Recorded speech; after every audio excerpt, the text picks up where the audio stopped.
渴望就可能，心动就发生。本节目由酷爽带感点燃无限渴望的百事可乐冠名播出。美味曲奇趣多多，巧克力味豆多多。感谢我们的职场搭子趣多多赞助播出。鸿蒙折叠电脑13英寸便携18英寸大屏，折展之间体验非凡。智能电混4驱无惧雨雪湿滑。本节目由领克101MP 指定赞助播出。本节目由专业做扫描3亿人都在用，职场必备神器扫描全能王赞助播出。这一次的考核内容，新闻专题节目的选题策划，就是要考验大家全方位的能力。本轮考核分为宣讲和辩论2个部分。你们8个人呢会分为2个组，要好看了，要好看，这下有瓜吃了。选题其实赢了，就赢了80%了。炫吧，听我的，咱们做捏捏吧，咱们做解压玩具吧，也可以的。现在是不是我们其实是比较倾向于做传播这个题？传播我是觉得可以。对方组的选题专题名称叫《方寸之间：虚拟礼物里的传播江湖》。这一组一听完心里一听就咯噔一下。乌云压顶。解压玩具，我想到了，但我并没有觉得它非常的，可能在我们这提案第1轮就被毙了。他们的题目很抓人，他们雕琢了词句，没关系，我们这都可以改。哎呦，这种气氛，一个叫如临大敌，一个叫如释重负。没事，我们不研究他了，不研究我们自个儿。对，跟他们。我感觉这一组如果不出现原则性和导向性的大错误，我觉得胜出的概率比较大。但我觉得就是，也许他们会拍出一些不同的东西。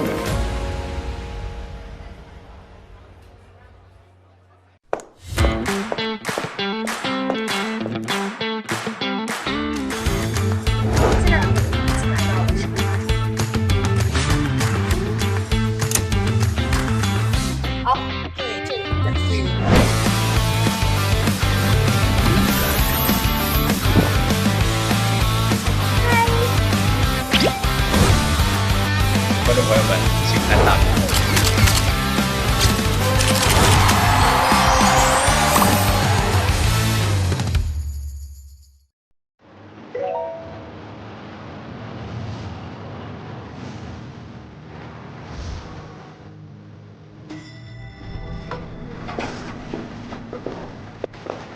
咱们不会是第1个到的吧？咱肯定是第1个。9点24分。到达现场的实习生有。已到达上海电视台站点，已到达东方卫视站点。他们播音腔真的好好听。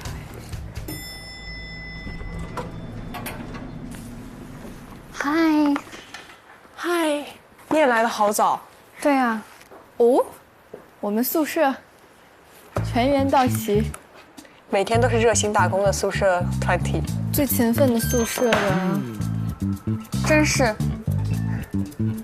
今天要辩论呢。Hello， 早上好。哇，所有人都这么英气啊！早上好。哎，你俩今天好像啊，你俩都穿的西装，对，好正式。大家今天都蓝蓝的。蓝蓝的天上白云飘，白云下面马儿跑。你新改的调吗 ？Yes。我知道为什么你喜欢唱军歌了，因为军歌是真的唱不跑调啊。哎，也不一定。过去吧。走。我想的是，我们先各自理各自的部分，然后等我们理好了之后，我们就互相听，然后从头到尾给他 read 一遍。1和2，朗子。OK。好，可以。3、4部分我写的我来，然后我就说采访部分由你们2位来。好。行，我把 PPT 改一下。好，那你先改吧，然后你改完我改一下 PPT。OK， 我们一个一个来。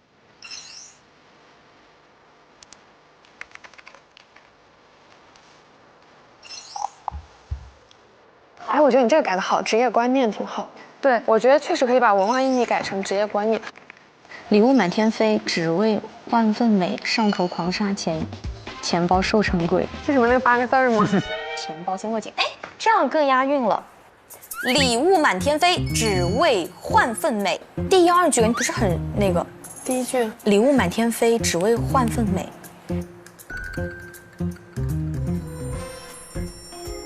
只为心情美。哎，还得是你，还得是小朗之啊！再换一下。噔噔噔噔噔噔噔噔，舞起来了啊，嗨起来了。Pick me up。朗子，昨天你是不是核实了的数据？我看一眼啊。对。我估计对面的数据会比我们还严谨，我们的数据一定要更严谨，因为他们肯定会盯我们的数据。对，我这里有一个相关数据，我发一下群里，你们不用看。好，这效率，这是一支队伍，这是对啊。我把策划案新改的一版也发群里。好，太厉害了！现在进度非常好，我也觉得很顺畅，加油！这样会不会太简约了？还可以再多一丢丢。我也觉得太少了，有点。最后一点改完，让我们再审一遍吧。好，这都没问题。你们太想呈现的好了。对，最终版本，一共是3690个字 ，OK 了，来发群里，发群。好 ，PPT 和文本全部完成。还有演练时间，我们的这个时间把控的真是刚刚好。砍瓜切菜一般。同时能引发社会标志性标语，整体节目偏为7中年买陪伴与认同。我们这个本次的题目“一人解压，情绪立国，廉价玩具的白衣服”。它火成这个样子，肯定面临了一段野蛮生长的空间。解压玩具它是低成本获得情绪解压。在演播室当中，跟我们的嘉宾一起探讨这些数据背后所代表的现象。我有一个问题啊，我跟大家讨论一下，就是像第4部分，它是非常多其实这种上高度、上鸡汤的这种总结式的嘛。然后还有一个这个，但是我昨天觉得有点那啥，我就想不出来太那个，要不就删了。解压玩具的未来是什么？但是少了一个问题在于，情绪经济未来的市场是什么？也不是未来的市场，而是说我刚刚提了一个，就是说情绪经济未来怎么发展？但是我没有说得很深。我是觉得未来的发展，它的重要的原因在于，一个是社会性问题，一个是经济学专家，他可以从2个角度来进行讨论。他们的大纲还没捋顺呢。他们就对中间有一个点的取舍有一些争议。你要知道它的目的是什么？当然了，它的目的这个就是我是觉得在最后这个就是未来的把2个专家用起来。主要是我是觉得最后一部分你再插2个专家有点乱，因为这个地方就是心理专家在说，你这个地方再插一个经济，然后这个地方再插一个心理。我觉得最后是未来。它可能是但是这个东西要我们再提吗？我觉得我们提不了了，东西内容太多了，哥。你懂我意思吗？我是说未来你不做一个展望吗？朋友们，提醒大家一下，咱们时间不多了，抓紧时间打磨逐字稿。一定要展望未来？不一定，不一定，就要看这个地方有没有可出彩的方向。就假设你手上握着一个，你有一个判断。所以这个不是公式，说一定要在结尾展望未来的。没有，肯定不是。对，我们在打磨逐字稿。对，咱们不要抠太细的细节。现在感觉最亮的还没有拎出来。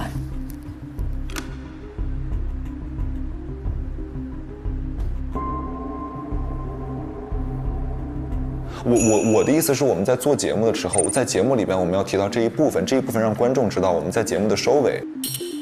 对啊，我问完问题之后，问问这个行业，这就是第4部分的内容啊。问未来和就是解压玩具是你情绪的出口，这2个点是矛盾的吗？就是在一个节目里，你真的不能既要又要。不是我既要不是哪个既要又要了。节目不是论文，我们把一个点说清楚就好。哎呀，他们这个团队太需要解压玩具了。你听懂了吗？我听懂了，我昨天就感觉到了。解压玩具是情绪大家解决情绪的一种出口，这已经是一个落点了。展望未来又是另一个落点。那我们未来的展望就不提了，最后。但是这是两个方向收尾，一个是个体的微观的个人情绪，一个是宏观的行业未来，对吧？那到底要是往哪边收呢？你最后简单提一下，那就最后加一个问题。朋友们，提醒大家，把自己东西完善好之后做减法。好。你好乖巧。我觉得确实要做减法，确实要做减法。我写的东西太多了。王宇老师在整个过程里都是委委屈屈，然后就没有吧？王宇老师表示，我委委屈屈的，但是你们都得听我的。对。哎，一语道破，真确。哇，神之吐槽，吐槽艺。我们整个节目最后的走向就还是老师满意的方向就好。感谢大家不嫌弃我。当然不会。我昨天有一个无名火，但我今天觉得玉哥有点可爱。他很可爱，他特别可爱。我昨天是觉得玉哥稍微有点轴的，但我今天发现他是真的很认真。就是认真也是一种轴，是吗？玉哥，我把那个 PPT 的几张图发给你了哈。好，没问题。帮我贴一下就行。心理学家是在我这一趴出现，对不对？你觉得这个顺吗？顺的，可以的。我觉得把为何两个字也去掉吧，我觉得这个是在讲现象。都可以。因为我们团魂已经燃起来了。我希望我们后讲，不过都行，我们能力强。等我5分钟，我正在写一个脚本，这样的话看起来就非常清晰。牛的。我这边 OK 了。真棒。我们都特别棒。去个卫生间。我感觉练一遍投屏是对的。他们组感觉班味儿都好重啊。我们组其实班味儿也挺重的。我们也没轻到哪儿去。对，只是我们心态相对比较好。主要你们都太能提供情绪价值了。主要是有一个非常靠谱的队长。对。停止这个商业互捧。情绪价值。拉满。哎呦我天哪！这回也太顺了吧！这个队真的。提醒一下你们所有的组员，最后10分钟，大会议室。好的。最后10分钟，抓紧时间。好。我模拟吧，解压玩具的崛起与其引发的购买热，持续的探讨如何去满足情绪。解压玩具是如何火爆全球的？情绪消费呢，就成为了一种有效的自我调节方式。小的切口去透视，在高压下的年轻人要如何自处呢？今天呢，我们会聚焦团播在情绪经济里的新闻具体表现。我们花钱去买漂亮的衣服，我们去买喜欢的玩具。我们想以选秀团播为切入点，情绪经济扮演了什么样的角色？你觉得我要不要问大家那个问题？其实简单互动，我觉得没问题。你刚刚说那个刷的礼物解送的飞机，可以你来一句。感谢韵林小王送来的飞机。对，就是这种感觉，就有点跳脱啊。可以。好，那我就说，直播间的场控会大喊。你说会大喊，你甩直播间的场控会大喊。感谢韵林小王送来的跑车。最后的最后。对，好，最后的最后，这场直播里 ，pick me， 哇，太有节目了，很严谨。老师好，怎么样了？可以，等期待吧，老师，有信心。我们都很棒，其实整体已经很棒了，特别棒。探讨在经济角度呢，加油！相信自己，开场即王炸，理想不死，新闻必胜。去大会议室。但是他们两边其实已经很风格明显，这边就是很跳脱的一群人，就是那种，而且很有网感，因为他们说话的那种重音，然后感觉。这边适合直接干娱乐向的，感觉一边火象一边土象的感觉。这也要看导师的审美，这也要看这电视台的一个气质。稳重派，活力派。怎么样，老师？您期待我们的杰作吗？你们两边的我都很期待。是吗 ？Hello， 老师们好。老师们好。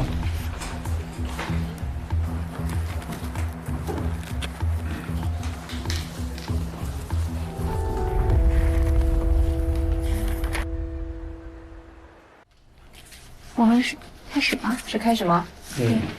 来了。那我们各自的时间是每组30分钟，好吗？好。顺序就是诗文组先来做你们的方案的宣讲，然后是旁征组。啊？这么突然吗？哦，诗文组先来。太难了吧？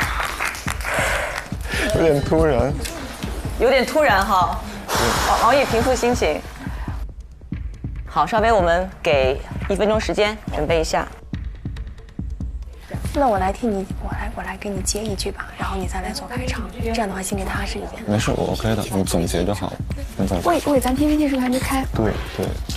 没考呢啊，赶紧的，这个之前没试一遍的话，就得调试一下。对。哎，我好像少收到了1份。没有，现在只有1份。现在只有1份，这个是旁征组的，对我们没有你们的。只打了1份。老师这边有策划案，你们有吗？我们来同步一下我们的策划案吧。对，可以。哎，这怎么开啊？完了，你看还不知道开关在哪儿，妈呀！我来帮你，谢谢。资料设备都得先试一下，提前15分钟一定得走一遍。你看宣讲，这是特别必要的一件事。尤其是格式，好多 PPT 一上去拉宽了，还有字体没有，出不来。哎呦，这个是是这样子的。这个是叫年年乐对吧？我有一个同款的钵钵鸡。哇，鲁豫姐真善良，她知道那边需要时间，她给大家聊这钵钵鸡啊，聊这些。我们家有1箩筐这个，因为我们家有小孩儿。哎，可以了，OK 了。哎，林慧，你为什么不给我？小花呢？那个给婚礼实现了一个。没事，我说着玩就说着玩。我想求助一下。我的天！找电脑了。赵薇，你们的开始了吗？没有开始。老师们，我只是王玉，委屈哥，你是想干嘛？那你帮我来翻页吧。好，我帮你翻页。我来帮你。你先适应一下。对。是这样吗？是这样对不对？不是，你双手翻页，双手就是它不会出错。对。如果你们准备好了，跟我说，我会开始计时。好的。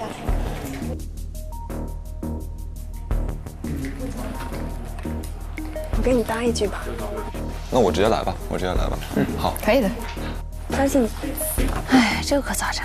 哎，有竞争，好有压力啊。确实。其实刚才老师们让我放松下来了，是因为刚才每个老师手里在拿到这个玩具的时候，大家都说我也有。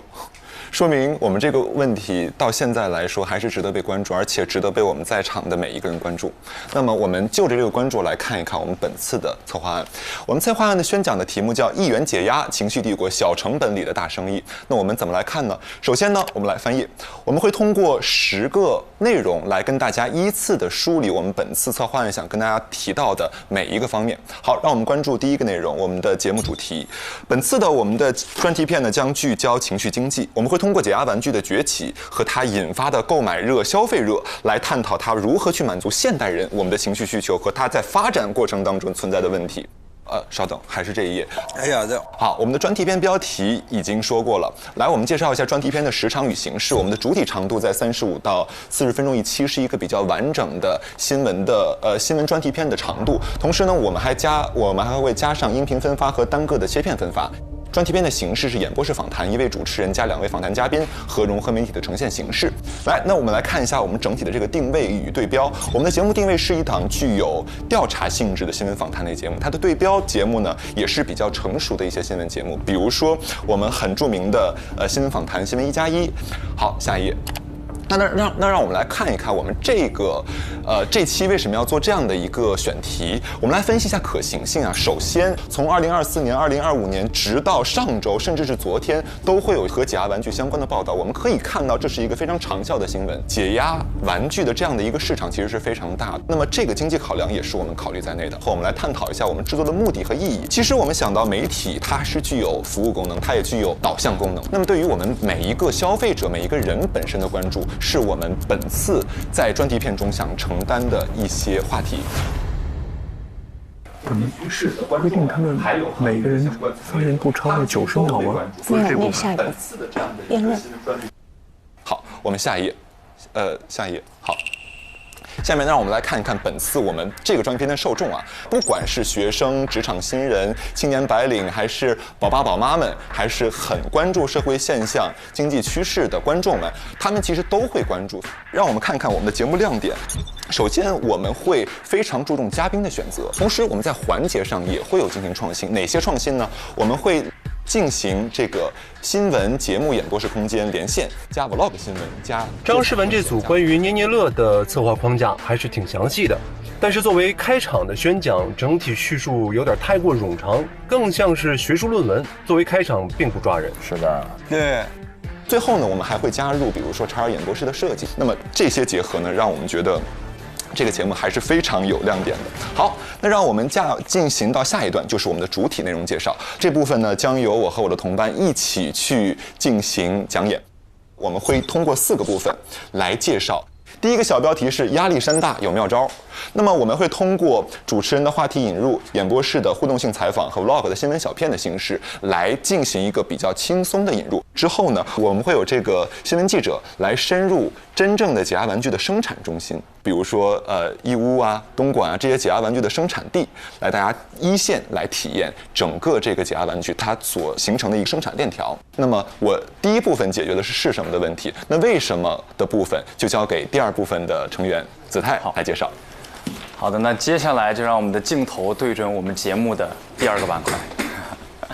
那么在这个节目的板块当中呢，风靡全球的解压玩具与被捏爆的焦虑，想必各位老师在拿到那个捏捏玩具的时候就已经感受到捏爆的感觉了。这是个好互动。那么在这个节目板块当中呢，我们的形式是非常丰富的，也是非常专业的。首先，我们还是以1名主持人为主线，在演播室当中串联起我们的第2个板块的整期节目。之后，我们会放一则短片。这个短片呢，它跟普通的小片是不一样的，是我们精心设计过的，极具趣味性，但是又兼具新闻性的这样一个群采混剪的短片。在节目的制作形式上，我们会采用快问快答、快剪快切的方式，让它符合在小屏端，也就是自媒体端播放的调性。那么当小片播放完毕之后呢，我们将会用到更加直观的数据来为大家呈现火爆的现象。这个时候呢，我们再配上演播室当中所可以适配到的一些技术，比如刚刚提到的XR，主持人会与我们的2位嘉宾，一位心理学专家，一位经济学专家，为大家分析我们刚刚为大家罗列的一系列的数据。那么，当这些光鲜亮丽的数据被大家所熟知之后，难道真的就这么光鲜吗？有没有阳光照不到的地方呢？那么下一个板块交给诗雯。这个有点意思啊，这个悬念给的。悬念。它的讲述也更加吸引人一些。接到了子泰的数据，在这边我也要补充一个数据。到了2026年，大家知道中国潮玩的市场达到了什么样的一个市场规模吗？这个数字是1101亿，是不是一个天文数字？对。那我们很自然就可以想到，一个快速膨胀、野蛮生长的行业，在这么快的发展背后，是否有它监管所照射不到的阴影呢？那么第3部分，我们就将聚焦这个部分：热潮之下的阴影，捏捏玩具的质量问题与行业隐忧。刚才在听几位老师交流的时候，我注意到大家其实捏这个捏捏玩具的时候会很注意它的气味，因为它有可能是一些不是那么健康的这个因子来构成的。我想问一下子泰，我们来买这些捏捏玩具的时候，大概花了多少钱？你觉得呢？我感觉看起来好像还挺精美的，是非常精美，但其实它特别便宜，大概每个2、3块钱。哦，这是一个小设计。哦，2、3块钱，不是我们故意去收购这个便宜的捏捏来给老师啊。这个2、3块钱的价格，它确实是有一定的代表性，因为咱们知道一个完整的工业体系，它每一个环节的背后其实都是巨大的成本。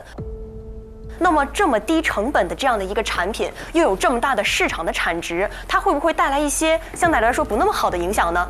那么在第3环节，首先我们会引出主持人去做一个1分钟的串联控场，为我们介绍一下捏捏产业是不是会存在什么问题。然后接下来进到我们的调查环节，我们会聚焦这个行业它是否有一个统一的监测标准。我们对标标准就是国家的这些空气的质量标准。嘉宾站在现场为我们逐条解析，应该怎么去认识它对我们身体产生的影响。哪一些标准对应的是哪一些内容？张世文那组他们的选题相对稳一点，他们切入话题的角度做的方法是非常符合一个新闻专题报道的一个方法。我们的这个模式是足够成熟的，因为我们可以看到这个节目的制作本身，它的框架本身其实已经足够清晰。今天我们讨论的是捏捏玩具，讨论的是解压玩具和情绪经济。那么下一次可能我们可以讨论出张诗雯他们这一组符合我们最开始给到情绪经济这4个字的要求。我们将回归到情绪经济本身这个部分的小标题呢，我起的是叫做“别焦虑，你的情绪能被看到”。我们其实是希望从经济和心理学2个角度来向大家解释低成本同样能够获得情绪解压的方式，以及关于情绪消费崛起的问题。年轻人到底为什么现在愿意为了快乐去买单呢？他们这一组不像之前看的那么兵荒马乱，反而条分理性了，逐层深入，一层一层。当一个玩具真的能解决你的心理问题的时候，这个玩具的存在本身就会显得很重要。这一个有人情味的选题，我相信我们可以把它作为一个切口，去透视到当代年轻人想法中的一角。这里呢，其实我想不仅仅是我们今天的这个小切口的解压玩具，包括我们其实对方辩友的这个一些主题。提前引入了，先来一脚。像团播呀，或者是虚拟 AI 陪伴服务等等这样的一些虚拟情绪的商品，都还是能够给我们带来很多的好处的。那么最后，我们希望我们会以这样的一种真诚的呈现，去给大家呈现一份又扎实又可看的答案，形成这样的一份新闻大餐。因为我们相信，看见本身就是呈现，呈现本身是一种看见。在英语的语境里面，我们知道 I see you 其实有一个含义，就是 I love you。我们可以看见你的心理，我们可以看见你的情景与意识。我们也会用这样的一种严谨的流程，把我们的看见，把我们的关切变成一档真实投放的节目，变成一档可以带来收视率的新闻作品，同时也变成一种更加持续、更加有力的、更加深度的看见。谢谢。不错 ，Bravo， 不错呀。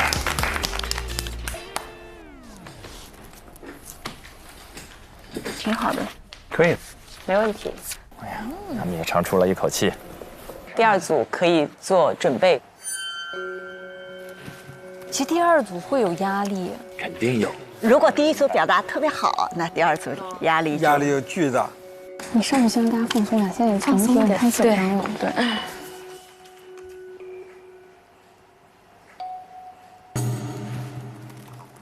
刚刚我们进行了一些激烈的思考，那么接下来先给老师还有同事们，我们先洗洗脑子，我们先看一段视频。来了，两种风格了。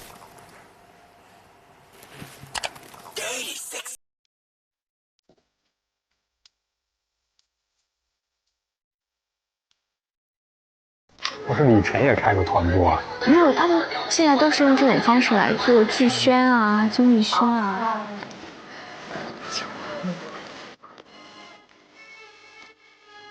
于老师，其实这个在底下讨论的时候会觉得特别炸，但是一旦面临4个特别严肃老师的时候，容易显得有点小尬。好，那刚刚各位看到的这一段视频呢，正是现在正在刷屏的团播标志性的舞蹈，叫做扫腿舞。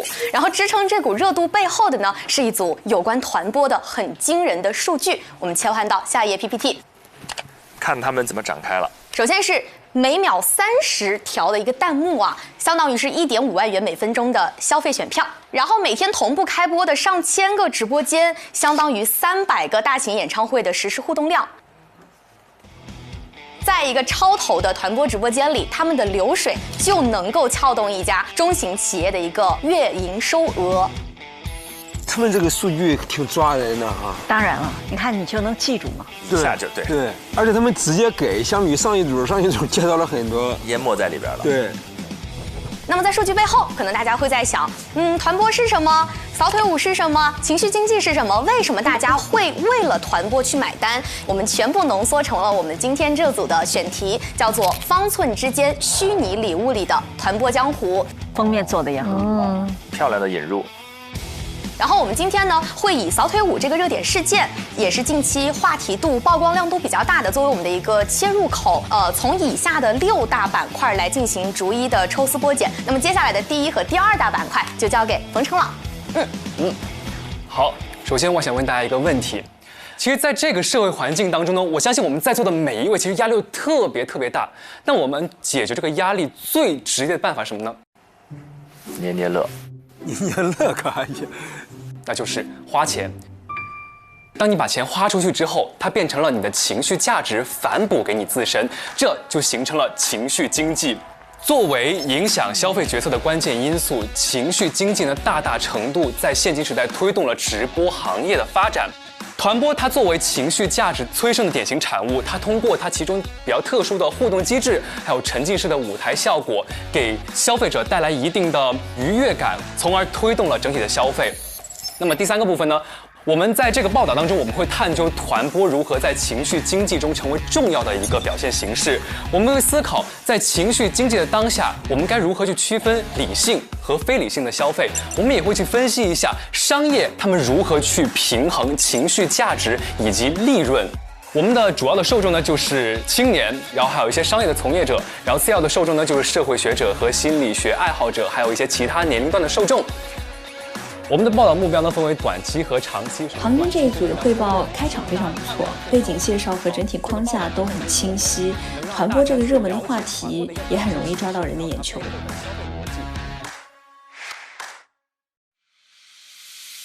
那么接下来我们整个节目的框架交给吕佳来说。好的，谢谢。那首先我们来看一个表格。那在这个表格里面，我们是主要分为了有7个部分，从先导片到进新闻口播，再到接采小片。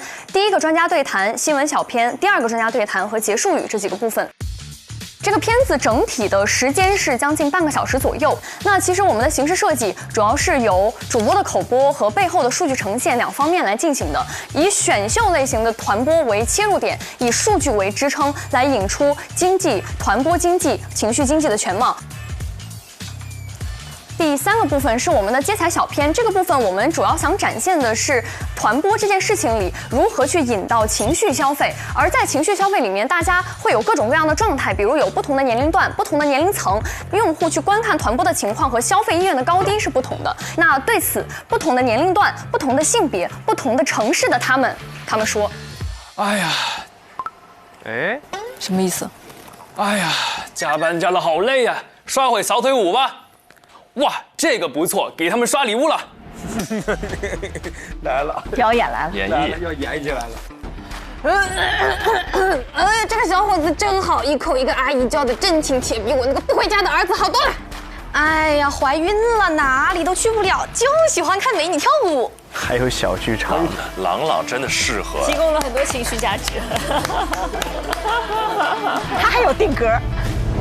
就是我们一些环节什么的，我们会加入创新，可以设置的好玩一点。我也觉得，我们不要那么死板。就是这个意思。咱们都是能玩活的人，咱们这个组那包的。我们是不是可以来点情景演绎？比如说在最开始的时候有代入感、有共鸣感，也讲清楚了这个东西是啥。这边说这还是新闻吗？那具体来说，消费者的情绪价值是如何转化为消费行为的？那内里的动因又是什么？那接下来由韵玲来帮我们讲解第1个专家访谈的部分。好的。那为什么团播可以在短期之内如此的爆火？那我们接下来就会邀请薛兆丰薛教授，他呢是一位经济学家，同时呢他也录制过相关的这个主播职场竞技秀的这样一个综艺。所以说，我们一致认为他的深刻见解是可以助力我们将情绪经济与团播的这个点挖掘到极致的。这是我们列的一些专家对谈的一些大方向的问题。那第1个点就是团播为什么可以让千万人甘愿为虚拟物品去进行一个付费？那其实现在随着这个社会环境的变化，人的孤独感是有提升的。那其实团播它是一种交互性非常强的模式，它营造出了一个小型社会的感觉。那这种模式其实在一定程度上是填补了人与人之间的那方面的社交空白。那另外一方面呢，它其实也是一个很好的情绪的宣泄出口。没错，对。那第二个点呢，就是在团播的这个场景里，情绪经济扮演了什么样的一个角色？它是如何运作的？其实，在这个我们中国的演艺圈里，我们的这个造星主体是经纪公司。但是呢，在团播这个过程当中就不一样了，我们所有人都可以是造星人。比如说，我们进一个直播间，这个主播我太喜欢了，我就给他刷礼物。那在这个过程的同时，我们会产生一种非常强烈的情感需求。那这种情感在某一方面，它也会让渡成为一种消费，增强了我们与他们之间的一个消费粘性。大家的逻辑思维都特别的清晰。对。那第三点就是在不同的年龄层的用户当中，对于团播的情感需求有什么样的区别？其实团播的核心价值呢，就是我们花钱去买情绪价值。不管是哪个年龄段的人，他们都有一个共同的诉求，就是我们希望被认同、被理解、被看见、被连接。那这样的一个模式，其实也是团播非常符合大众心理。他们这一组除了很吸引人之外，而且还把团播这个课题研究的都蛮透彻的，提出的这些专家对谈的问题也是有一定深度的。现在有很多人，他们选择了投身到团播这样的一个事业当中来，其实也另外一方面说明了团播这个事业让年轻人脱下了所谓孔乙己的长衫。我们对于成功的定义更加的广泛了，我们不再执着于我们传统的高学历。唐征他们这一组关于团播正向的、负向的，他们都有表达，能看到他们有很强的社会责任感。哦。非常好。接下来这个新闻小篇，我们会采访一定的团播主播，去展示他现实的一些困境，进一步的指出，比如像现在团播出现的一些问题，内容低俗化、诱导性消费、数据造假等等的乱象。独木不成林，三方可成型，三方合力分别是从监管层、平台和从业者。监管层的话要树立更加强性刚性的规则，平台呢也不能只是做流量的中介，那么从业者更应该明白，直播江湖如果想要发展的更加的长远、更加的可持续、更加的健康，那么还是要回归到最初的本心，就是情绪价值的可持续性的供给。那其实说到这里，屏幕渐暗，灯光熄灭，24小时不停歇的扫腿舞也终将会有落幕的那一天。但是方寸之间的屏幕，它所源源不断提供的情绪价值是不会停歇的。那如果说我们想要这个团播经济，它向着更加精细化的、丰富化的情况去发展的话，还是要回归到最初的本心，那就是有责任感的传播情绪价值。这个是我们对于整档节目的一个思考。最后，我们想跟大家说，礼物满天飞，只为心情美。上头狂刷钱，钱包瘦成鬼。没想到看的忘词儿了。这个情绪价值就拉满了，这就。没想到看过瘾，下手得清新，特效迷人眼，管控得抓紧。所以在今天这场活动当中，大家拼死哎呀，老师们的喜悦要溢出屏幕了，这感觉是饭后甜点，还送了一个，这也太能抓人了，首尾还呼应了，对。哎呀，对面的情绪又紧绷起来了。我们其实两组的风格是截然不同的，从组长就能看出来。我们这边就是比较纯粹新闻一些理性的角度，那边肯定是要打，那边整花活肯定是要打情感的，朋友们。没关系，我觉得我们把就是最坏的点已经想到，我们就花很多的时间在这个上面，我们去做好准备，我们肯定能赢。其实也有预判，都知道自己的优势是什么。汇报的时候，各自的优点非常鲜明。那我们双方小组的选题发布讲解非常出色的完成了哈，真的就给我们提供了很多的情绪价值。接下来就给大家一共45分钟的时间，马上就要进入之后那一轮的一个考核。要辩论了啊，就是一个自由辩论的形式。辩论题目就是我们组的选题就是好在哪儿？这么直白吗？这。有理有利有据。那每一次每一个人发言的时间不超过90秒。那顺序呢就是你们组来一个，然后你们组这样交替进行，然后等一下辩论时间是30分钟。接下来火力全开。老师，我有个小问题啊，就是我们在探讨的这个过程当中，能不能去跟对方讨论一些对方节目当中的一些问题？我明白你的意思，就是可以治愈对方。你能不能回答我这个问题？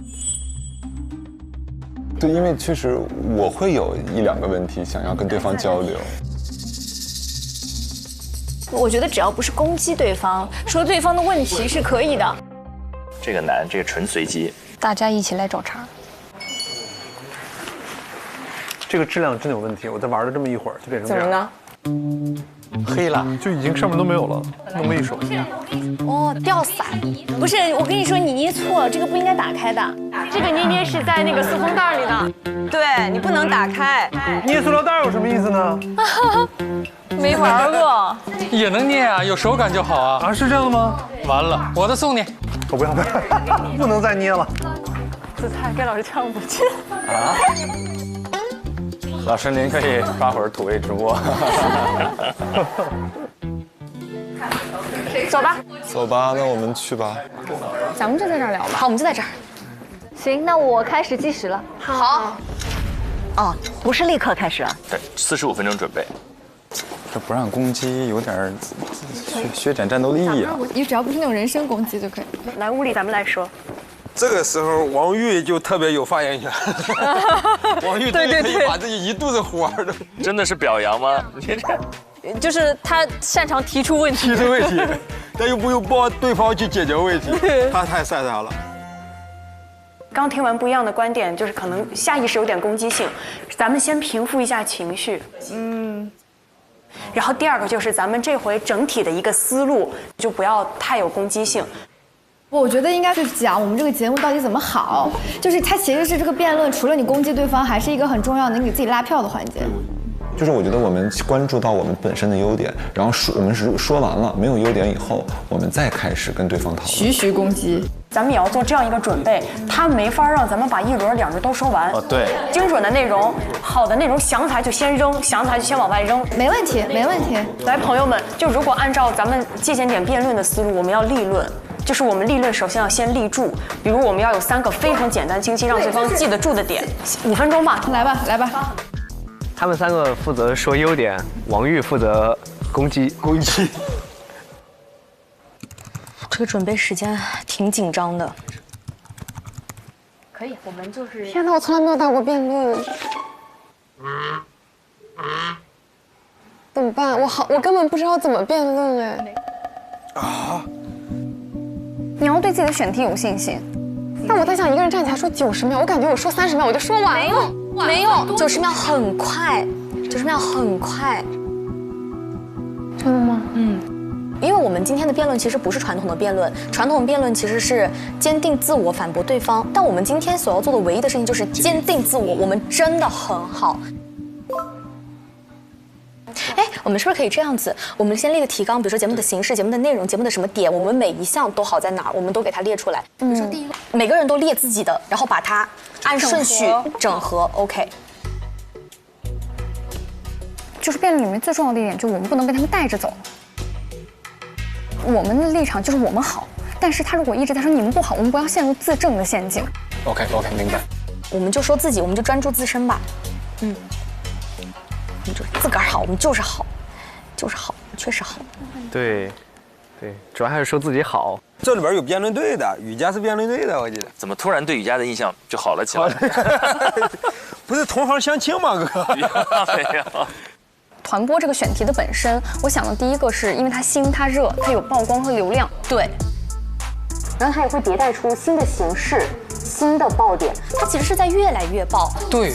就扫腿舞只是其中一个而已，所以我觉得团播未来的发展是值得被讨论的，所以我们才会做这个选题，想到一个很好的小切口去切入，就是从义乌调研，然后以小见大，我们五毛帝国里的那个策划，其实最后聚焦到了情绪本身这件事情上，我觉得是一个很好的升华和点睛，然后也引起了我们在社会大众的思考，同时我们给出了大家对关于情绪的解决问题，我觉得这是一档有温情的节目，不仅仅只是在哗众取宠。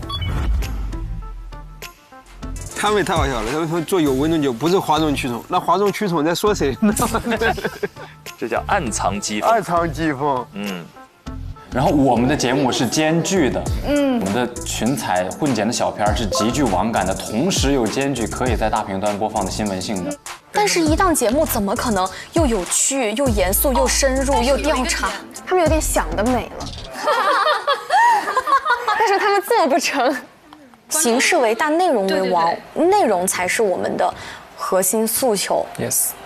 我们的这个选题是目前时下非常爆火的一个热门选题，就是有时效性。说到时效性的话，我们可以提供这么一个证据：团播的一些新闻报道是要比捏捏多出很多。咦，拉踩了。要精准，不是多出很多，比如说翻了几倍。我搜到了，我现在截图。所以我们的所有嘉宾选取其实是对于我们的本身的问题，丁是丁，卯是卯来，一个萝卜一个坑来对应的。就是我们的专家是吻合单一，但是具有穿透力的。我们有落地性、猎奇性、可迁移性。从经济的角度来说，它的消费者的群体足够广，有经济消费能力且有分辨能力。给我们人，给我们批资金，现在我们立马就可以开工干活。就说明它有社会价值，有社会意义，必须得做。是由浅到深的，贴近生活的，随时随地就可以看到的。还有什么角度？还有什么角度？如果对方先过来攻击咱们的话，该接要接。他们说什么我都能接得住，我就要拿到那个总结的点。我们坚守立场，守土开疆，随机应变。我已经准备好了。他们的语言表达能力都好强呀。时间差不多，让他们准备过来了。好，我们 OK 了。哇，这么快？哎，对了，我们要先决定顺序，要不我们先说，你们觉得呢？还是让对方？他们先说吧。他们先说吧。然后玉哥第一个说话。好。那他可能直接就攻击啊！太好了。我感觉玉哥第二个说话就挺好的，咱们刚才是第一个，那现在就是让他们吧，他们先吧。玉哥第一个说话。王玉刚说他们说什么我都能接得住，我现在很期待。接下来看王玉的 show time 了，火力全开呀！嗨。我看到 Deep 老师了。Deep 是谁 ？Deep Seek。哦，D 老师，查找辩论技巧。我看见周公了。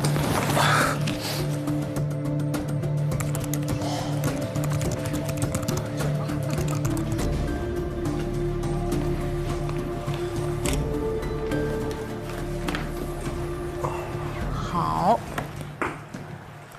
那下面呢，我们这个环节的考核就正式开始了。我再重复一下我们的一些标准跟规则，就是总的时间30分钟，顺序呢就是这样交替进行。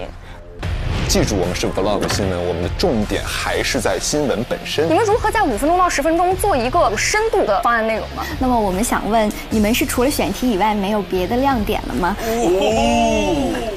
太可怕了！新闻是什么？内容为王，形式为大。每一个人每一次发言不要超过90秒钟。那你们刚才双方是不是已经定好了谁先开始？你们定好了吗？对方先来。好，那你们先开始。好的，旁征组先开始好吗？好。你们要准备好了，你们就随时开始 Q 一下冯林，他计时就好了。开始了。各位老师好，对方辩友好，我是团播组的李雨佳。我认为我们从3个方面来聊一聊我们本身的选题。首先从团播的选题本身方面，这个选题足够新，有流量，而且它会更新迭代出不同的形式，比如从之前的聊天到卖货，再到如今的选秀，所以它未来的发展是值得被讨论的。而第二方面，我想聊一聊我们新闻的产出意义和特殊性。我认为团播是情绪经济里面一个比较特殊的组成部分，是互动性、跟风性强且有用户粘性的经济趋势。它属于情绪经济里面有关于权力、掌控和支配的部分，所以压力性的情绪经济有许多平替，而团播直播的实时互动和选秀具有不可替代性。列阵列得很好哎。最后我们想说一下我们的落地方面，我们的落地性是很强的。当我们在看一个新闻评述或者说一档新闻节目的时候，我们想在一个大的平台、主流媒体的平台想看到的是什么？我们可能想看到的是在权威平台对于一件问题的深度解析，因为我们可以看到接触不到的专家、接触不到的观点，在这个地方有思维的碰撞，而主持人在里面充当一个嘴替的角色，来帮观众问出一些问题，而非说我在形式上一味的进行创新，不回应或者说较少回应观众的一些情感关切。好的，这就是我的发言，谢谢。Bravo， 对方都开始鼓掌了。哎呦，世文说：“你给他鼓掌。”来吧，玉哥，玉哥开火，玉哥。好的，我想跟大家其实聊一个我们一开始在构思整个策划案的一个问题，就是我们最关注的，也是我们很骄傲的一个问题，就是我们对于结构本身意识的这样的一个构建。我们策划案的目的是什么？是让大家让所有的审片的人，或者说让制片人，他可以在短时间内了解我们想要干什么，我们会做什么，我们会用什么成本、什么样的方式去完成。那么从我们的整体的这样的一个思路来看，主题、标题、片长、定位、对标、可行性、制作目的、意义、受众、亮点，它具体内容和人员分工，它其实是一个非常短时间内可以告诉大家我们可以在这个时候做什么。而在具体的节目主体内容里边呢，我们还运用到了非常明确的结构意识，不管是我们戏剧里边很常见的开端、发展、高潮和结尾，还是说我们用比如说经典的戏剧的理论，立主脑、剪头绪、密针线、脱窠臼，那我们通过这样非常紧密的结构呢，让我们整个的这样的一个片子不仅用非常严谨的方式呈现给大家，而且我们的结构是有对象意识的，我们是有问题意识的，我们是有主题意识的，而且它是一个可落地的内容。好，这是我的内容。对面愣了。刚才对方讲到你们的这个整体的框架，你们觉得特别好，但是其实刚才对方在讲述的过程当中，我留意到其中一个点，就是你们有提到你们的内容是希望可以在新媒体平台上播出，同时又可以在大屏端播出的。但是我觉得这两个不同的平台，它们其实中间是存在着一定小小的差异壁垒的。那在这个方面，你们是怎么去界定的呢？好问题，你们优先谁？那另外还有个就是，我觉得我们的这个主题就是非常好。我们的这个主题它是具有故事性的，很多时候人是感官动物和听觉动物，在我们听到一个东西或者看到一个东西的时候，我们会第一时间觉得这个是我们好奇的，这个点是我们想去了解的。那我觉得像团播这样的一个平台，他们同时给我们呈现的是更具有所谓的音效、妆发，然后再加上更多很惊喜的部分。新闻有一个很重要的点，就是它发生在我们的日常生活当中，我们随时打开手机就可以看到，它是我们感兴趣的，并且猎奇的。谢谢。我简单回应一下对方。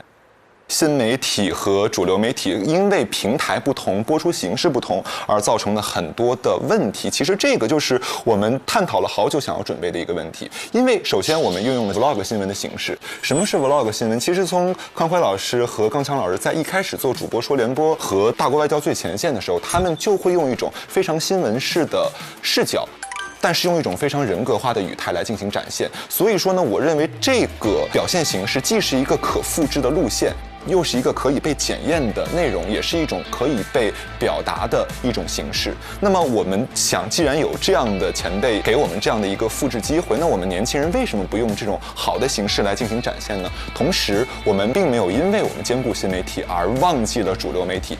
记住，我们是 vlog 新闻，我们的重点还是在新闻本身。所以说，我们又摊了一张大饼，同时呢，每一个上面都有它的美味。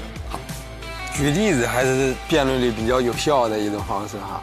他其实是有内容的，但是他说话有点绕。对，有很多大词儿把那个内容稀释了。我不知道大家有没有真的拍过 vlog。vlog 它的最大特点是什么？是真实性，是带有主观的。但我们做新闻是需要什么？我们需要客观的。你看他就很精炼，很精炼，一句话就说到痛点。你如何保证你在举着个相机走进去这个工厂的时候，你保证你所看到的东西你都会展现给观众呢？我说一下，很不巧，就是我的本科毕业论文写的就是 vlog 新闻。vlog 新闻它的什么特点呢？首先 ，vlog 新闻就是有主观性的。那么 vlog 新闻它是结合新闻和 vlog 来进行融合的一个产物。所谓的新闻，它之所以高高在上，是因为我们主持人本身他其实跟观众是有一定距离的。但是如果说当我拿着手机 vlog 新闻来跟大家进行交流的过程当中，主持人以第一视角带着观众们进行一系列的观察和探访的话，它就会对我们造成更多的吸引。同时呢 ，vlog 它本身还有社交属性，主持人和观众和身边的采访的对象的一系列的交流，它其实就是这样的一种社交方式，或者说被我们认可的一种社交方式。所以说 vlog 新闻之所以成立，它不仅仅是我们写在这个策划案里，它还有学术论文的支撑，同时呢，它也有很多新闻的案例来去告诉我们 vlog 新闻它是一个非常值得存在，而且很有研究价值的一个课题，也是一个可以实现的对象。厉害。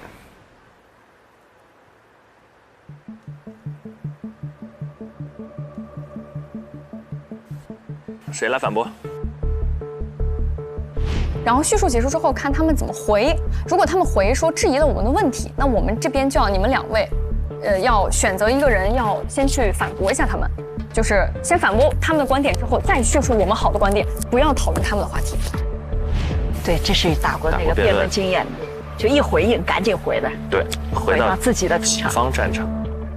好，那我回应一下对方辩友啊，因为刚刚你说到了，其实我们并没有去细节上去说出你们到底有哪些问题，因为不说是代表我们的尊重，具体的评判会由老师们来进行分析。我们的坚定立场是我们的节目好，所以我们更加专注于说我们有多好。不是说不说你没有，是我们不说。干得漂亮。然后再回应一下你刚刚所说的结构的问题。结构，新闻是什么？内容为王，形式为大。形式是你在审片的时候，是你快速的想要向制片人提交你的报告的时候，你的出发点和侧重点。但我们的出发点是为了传播。我们一直在策划的过程当中，我们想的是新闻追求的是什么，我们传播的是什么，以及通过这个选题，我们想向受众去表达的它的价值、它的意义是什么。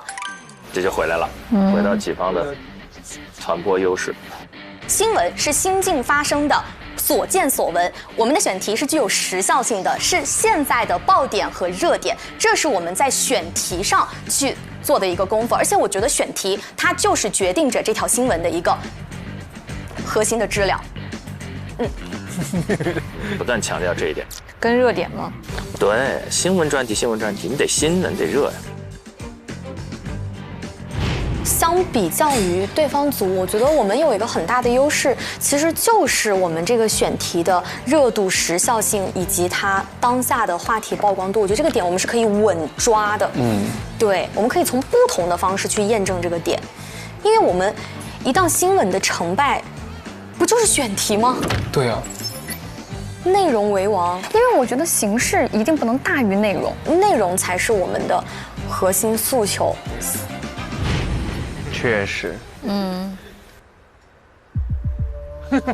抓耳挠腮呀，这是。把我玉哥说急了。我来说一下吧。就对方说的选题是不知道有没有说我们不新的意思，但是我们关注到就是现在央视网、新华社这些主流媒体在7月15号前后都发布了关于这个情绪玩具它是否存在问题这样的一个调查性报告。并且我们知道，像脱贫攻坚这一些议程性的新闻，它其实这个新闻的时间有5年多的时间，我们也不能说它不是一个新闻，这是第一个点。有做防守啊，对的。另外再说到对方辩友所说到的，我注意到了猎奇这个词汇。我们相信我们的受众，我们相信受众是需要我们这样一种严谨的信息呈现，我们也相信我们的受众他们是有这个辨别能力，从中获取他们需要的信息的。那我们可能就是真诚一点，谦恭一点，把我们可以收集到的所有的专业的信息以专业的态度呈现下来，并且我认为我们的节奏纵控，既然这个戏剧是有戏的，新闻的节奏是有戏的，那它就是好看的。我们有信心把它做成一档循循善诱的、丰富多彩的，并且严谨扎实的节目。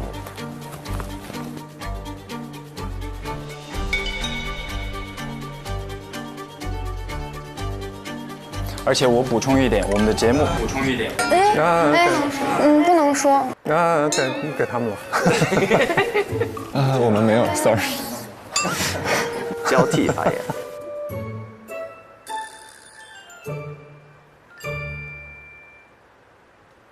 其实我认为我们今天 focus 在的点是选题，然后刚刚你也提到了，你看过的一些主流媒体的平台，但其实我翻阅过了这几个主流媒体的客户端，然后我总结出这么的一些数据。在新浪微博上，最近的一条关于捏捏的新闻是7月22号，而关于团播的新闻是昨天的下午6点10分。上数据了。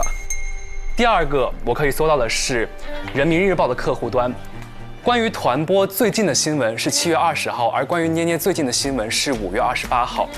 第三个是今日头条，关于捏捏最近的新闻是5月28号，而团播最近的新闻是2个小时前。是2个小时前。哇，干得漂亮！谁新？太狠了，刀刀见血呀！谁新？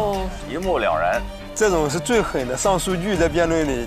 这就是数据的效果。冯程朗发言都说的挺点子上的。你看啊，我对比一下啊，各个平台上一次报道你的新闻，我觉得有点超过他第一次选题的表现比较多。就是我觉得对于我们的选题，我们是首先要具备这个就是新进的一个事实。我觉得我们的选题会更加离我们更近一点，而且我们选题的受众会更广泛一些，它包括不同的年龄段、不同的地区。但是数据显示，其实捏捏的整体受众大约集中在3岁到15岁的小孩。那你们这个新闻，它背后的受众还会有哪些人呢？太狠了。不好意思，我来回应一下对方辩友的那个刚刚说的问题。其实我发现对方的几位辩友一直在非常强烈的去强调选题这件事情。那么我们想问，你们是除了选题以外没有别的亮点了吗？进行攻击绵里藏针呢。其实呢，刚刚我们的这位同学一直提到了说选题，我想重新强调一下，我们这次的一个 Pre 的形式，其实重点是强调在一个新闻栏目的策划会，而不是仅仅是选题会。当然呢，针对选题，我们也会给出有力的一个回应。像你们提到的团播的这个选题，我们其实非常认可你们的选题，我们觉得你们的选题非常的有趣，也非常的新颖，同时具有时效性。但是呢，我们觉得有一点点的遗憾，可能在听完你们的 Pre 之后，我们觉得你们并没有特别深度的挖掘出来团播这件事情和我们的情绪经济之间的一个深度的链接和关系。这是论点的攻击了。对，评委可以。同时呢，也没有给到我们的屏幕前的观众朋友更多的一些启发和建议。当然，反之看到我们自己的节目呢，我们其实选择了一个比较守正出奇的这样的一个选题。刚刚对方辩友提到说，觉得我们的这个话题有一些老套，没有特别强的一个热点性。那么我们其实，在刚刚的讲解当中，也一上来就点明了我们的这个话题是一个长效性的热点话题，它始终具有一个比较高的社会关注度。好，对方辩友虽然整体的表述非常的温柔啊，但我觉得攻击性也是一点都不差。首先回应一下，其实我们一直在说选题，我们已经达成了一个共识，就选题一定是重要的，所以并不是因为我们并没有其他的亮点，而是因为我们把最重要的放在最先说。接下来我相信我的各位的同事，他们也会依次的去论证我们其他的一些亮点。那我就要说到第二个亮点了，就是新闻的价值，因为新闻的价值就是能够体现出我们在前期策划到中期播出到后期传播，它整个过程当中我们整个节目的完整性以及它的意义和价值感，最终去看这条新闻它到底有没有价值。那团播这个事情，我们如果能够通过新闻的形式让更多的人看到它，我们就能够让这件事情形成一个更加正向的循环，它能够更加的规范化，能够更加的合理化、精细化，也是从生产到消费的这个循环，去以消费倒逼生产，让它向着更加精品化的内容去发展。当然，团播一定是有好有坏的，但是潮水退去之后，我们知道谁在裸泳，不好的会被淘汰，那能够优胜劣汰出来的，就是我们最终所需要的内容。谢谢。我的妈呀！厉害！唐征老师真的针锋相对呀。刚刚对方提到了一句话叫做可食性，那么我现在有一个非常想要虚心请教的问题。刚刚看了大家的表演，我想知道刚刚的表演是可以搬到东方卫视或者同等类型的上星卫视的新闻节目当中去进行演绎的吗？加班加得好累呀，刷会扫腿舞吧。哇，这个不错，给他们刷礼物了。人家在宣讲啊，对，人家在呈现这个形态。有人回答我吗？好，我来回答。因为我们的表演只界定在我们的宣讲模式，并不是说我们的节目。所以我觉得你们同学，我们的模式是你回答完之后要坐下，然后我来反驳你，谢谢。然后我说完，你可以再次站起来，谢谢。请我们尊重规则啊！哇，气场拉满了，女王范儿。然后刚刚其实我们在强调一个点，我们已经把选题这个点过去了，但是你一直还在不依不饶，是不是也觉得我们的选题其实确实是更新、更贴近生活以及更有价值的？哇，庞总也太会了，干得漂亮！然后再来一点呢，你刚刚说到了一个完整性，完整性是什么？是在我们可操作、可落地、可实行的范围内，能够把我们的每一项节目和结构内容能做到小而美，而不是大而全。有的时候呢，什么都想要，可能会害了你。结束。你看看这个经验不足啊，小伙子，送到枪口上了。我来回应一下。我们其实先回应第一个问题。刚才对方说到了新闻价值，我们来说新闻价值是什么？实心性、重要性、接近性、显著性、趣味性、真实性。其实我们在真正的每一个讲述的板块，我们都讲到了我们的新媒体的方式，我们可以趣味、真实、接近。那我们本身的讨论呢，它是一个长效论，它具有实心性。那同时呢，本身这样的一个话题，它的经济啊、文化问题啊，它其实很具有重要性和显著性。所以说，我认为我们的整个的新闻调查的这样的一个片子，它背后它其实具有非常浓厚的新闻价值。那么，如果对方你们来通过新闻价值来反扣一下自己的话，对方能不能做到这6点呢？哇，他真的，王玉特别适合做学术性的主持人，你看全是各种名词，就是他是一个学术语态。那其次呢，我最后还想总结一下，就是我们对于嘉宾的选用问题。这个是我们刚才没有提到的一个点。我认为呢，我们用了3个嘉宾，一个嘉宾是连线，2个嘉宾是在现场跟我们进行互动。但是呢，我们在整个的嘉宾所有的对话过程当中，其实跟对方比起来，对方一个嘉宾他会回答很多问题。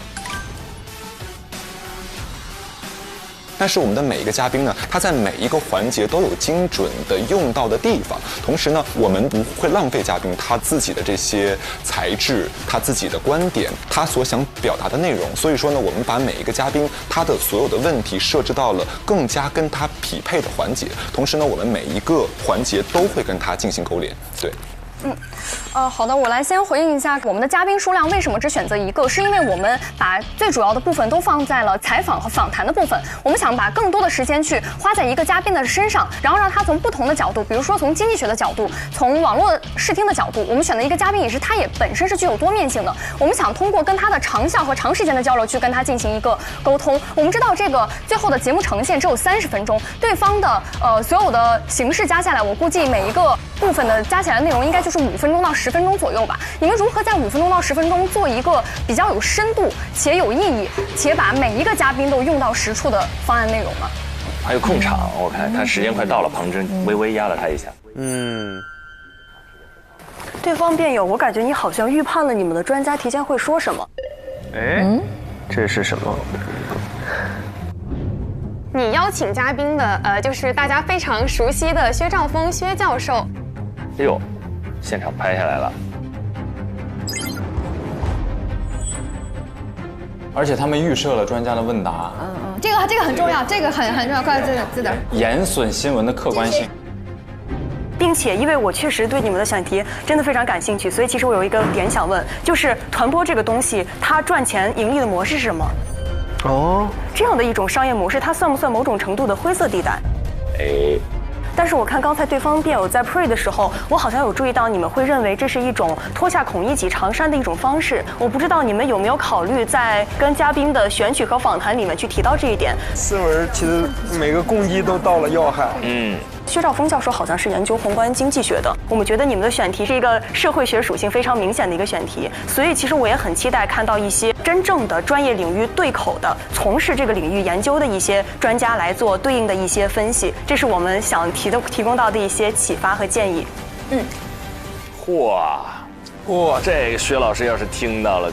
薛老师会说：“我可以。”薛老师做经济学的大众传播，就是在社会现象里去找经济学的原理，找切口。最后3分钟，好，我先说一下这个预判的问题啊。其实凡是做过节目的人，无论是主持人还是编导，还是作为一个节目的导演，预判一定是需要的。但我们预判的不是具体的，它一定逐字逐句它要说什么，预判的是一个方向，预判的是一个话题，预判的是这个事情可能的走向，以及我们到时候去临机应对的一个办法。哎呦，庞征真的是今天表现得很好。再来，我们今天这个节目为什么我们一直在强调我们很好？其实是从几个不同的方面。首先，我们的选题足够新，而且它具有更大的话题曝光量。其实，在传播还是在这个新闻报道的价值上，它是具有先天的优势的。然后再来，它的信息更加的真实和全面。我们既有线下真实的探访，也有线上的一个现场的对谈，以及我们的数据都来自于真实可靠的官媒的数据。再来就是在结构形式的设计上，我们整个框架逻辑是层层递进的，它形成了一个完整的闭环，所以它的选题新，它的逻辑轻，而且我们有信心也有能力把它做好。这是一波很好的防守，庞征一直是防守。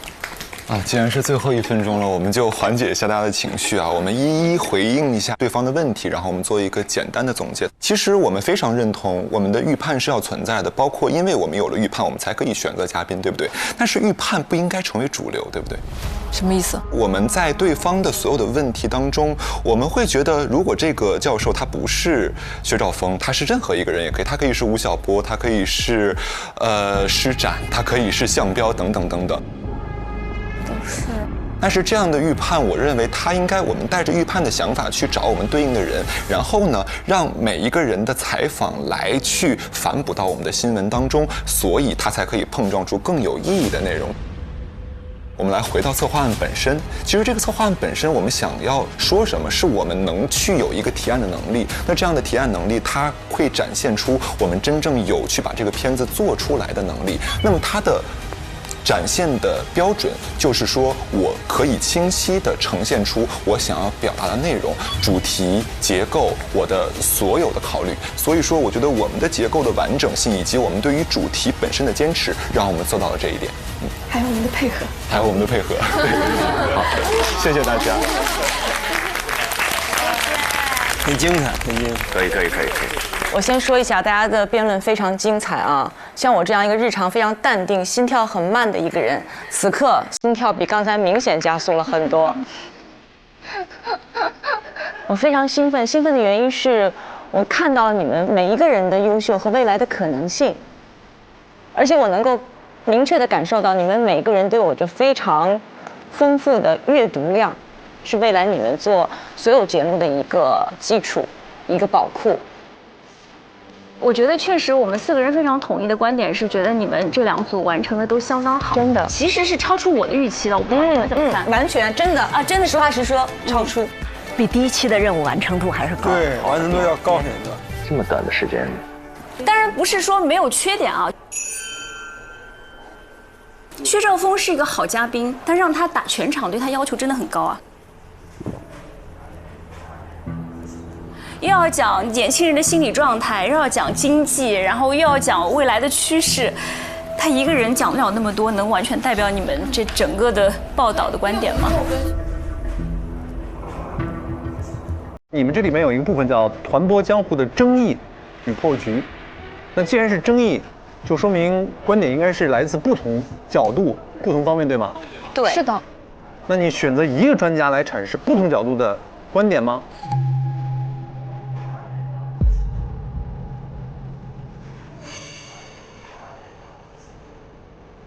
你能不能用简单的一句话来概括一下你们这档专题片最终要传递给观众的核心思想？一句话。啊，让谁概括？4位，随便谁回答都可以。一句话。看见情绪本身背后藏着庞大的生产力和很多的问题。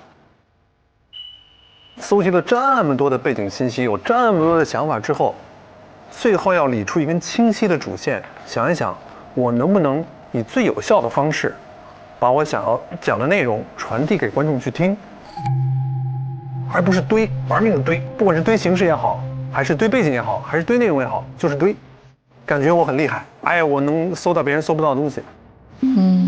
是的，要有化繁为简的能力，不要给观众出难题。这个对主持人还挺重要的，因为主持人说的话就是要想办法让你记住，对，而不是显得我在滔滔不绝。对。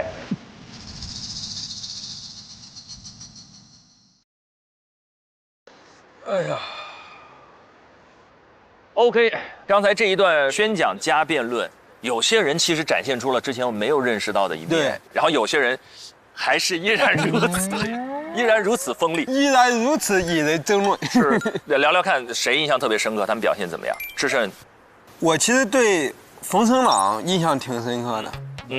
因为咱们平时看着他就文文弱弱的、彬彬有礼的，但是他上来之后那几个数据给的又准，然后攻击的又是对方刚刚提出来这个东西，而且又把自己方的很好的东西又给传递出去了。是，我觉得他那一下真的让我看到他身上不一样的那种东西，锋芒，锋芒，对。之前我印象就是觉得他眼睛好看，对，朗朗那个小眼，那个眼睛圆圆眼，好可爱，但今天讲像匕首一样，对，扎出去，直击要害，所以他那一下其实还挺出彩的。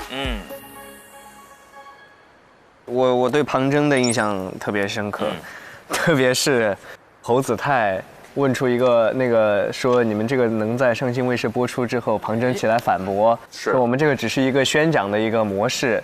然后侯子泰还想反驳他的时候，他说我们的规则是你说完就得坐下，然后我说完了你可以站起来反驳我。就那一刻，就是他的气势上已经压过对面了。对，而且声音也不大，就很柔的声音。他很温柔，但是在这种辩论的场合里面，就感觉是不跟你过多大声的说话，但是一直都是在一拳一拳打到你的痛点。是的，真正的锋利是内容，形式越温柔，那个内容啊越是一击毙命。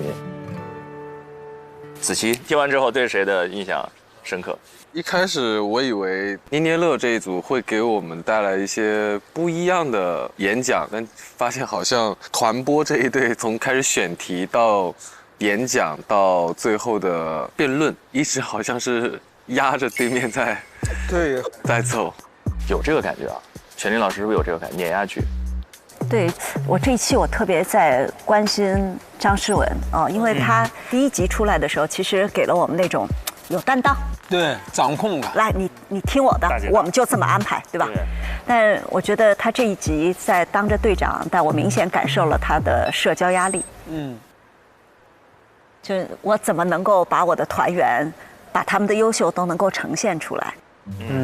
但越是这样的时候，他有可能就是你统合整个团队的观点，最后要拿成果的时候，可能就会处于相对比较弱势的状态底下。但我觉得这样的初入职场的社交压力，其实大家都会有吧，又要竞争，又希望能够有比较好的人际的关系。所以我觉得这还是挺普遍能遇到的一个问题。诗雯是，你们都不关注玉哥吗？那你说说呗，我们都等着你呢。玉哥难道印象不深刻吗？玉哥印象很深刻，深刻到大家都不好评论了，是吗？玉哥别听，是恶评。你怎么这样？其实我对玉哥印象是很好的，在今天这个表现之前的话，其实玉哥之前给人感觉非常稳，而且他的内容的深度上是有明显优势的。但是今天确实，我确实感受到了一个他的小小的短板，就是他有的时候形式大过内容。对，他说话云遮雾绕，对，然后3大段了之后，你听上去觉得句都是对的，但是拎不出来，他那核心在哪？而且他在整个的团队的沟通的这方面，我觉得他是有他的执念的。啊，对，有他的执念。子泰说的特别对，就是看着委委屈屈的，但大家都得听我的。我感觉子泰那句话还挺准的。我理解志胜他表达那个核心，其实在这个论点上，其实我也是支持玉哥的，但是他的表达方式，对，他的说服力不够。他不是用事理说服，他是用负面情绪施压的方式。他好像有一种行为习惯，我觉得他既没有故意这样，但他生活中可能是这样的性格。其实我说实话，他的观点是对的。他如果踏踏实实一点一点摆道理，把它讲清楚，是完全给打开天窗说亮话，那这个团队里马上就会形成合力。其实另一队就是这样。但是当他使用情绪施压的时候，他会让身边的人很难做。身边的如果也用事理吧，你跟他错开了，身边的人也只能情绪施压。那身边的人都情绪施压的时候，最后就比委屈了。好，做他，就到另外一个很拧巴的一个状态里了。这边其实子泰和诗雯已经敏锐地嗅到这一点，他们用他们的一种开朗和幽默停住了继续往下滑的那个趋势。但如果真的大家滑到情绪漩涡里，他们才需要解压玩具。他要练说服力的。对，那这一点他可以多看看我们刚才关于逆风局的讨论，看看能不能在这10几天1个月的过程当中也打好你的逆风局啊！玉哥啊，加油！我看好你啊，我是真的看好你啊，好好加油！接下来到了我们要履行我们加油团职责的时刻，我们要猜测在刚才这一轮 PK 当中，获胜组是哪一边，并且在他们的照片上盖上我们的 offer 印章。上面一队庞征，下面一队诗文队。我们在刚才这一轮宣讲和辩论的过程当中，觉得庞征队，也就是做这个团播队更占优势的。3、2、1，请举手。这个很难，这么一致吗？盖章吧，好不好？盖章吧，盖章吧，真的。我们要不就超越，好不好？好。我们这儿有一枚 offer 印章。我。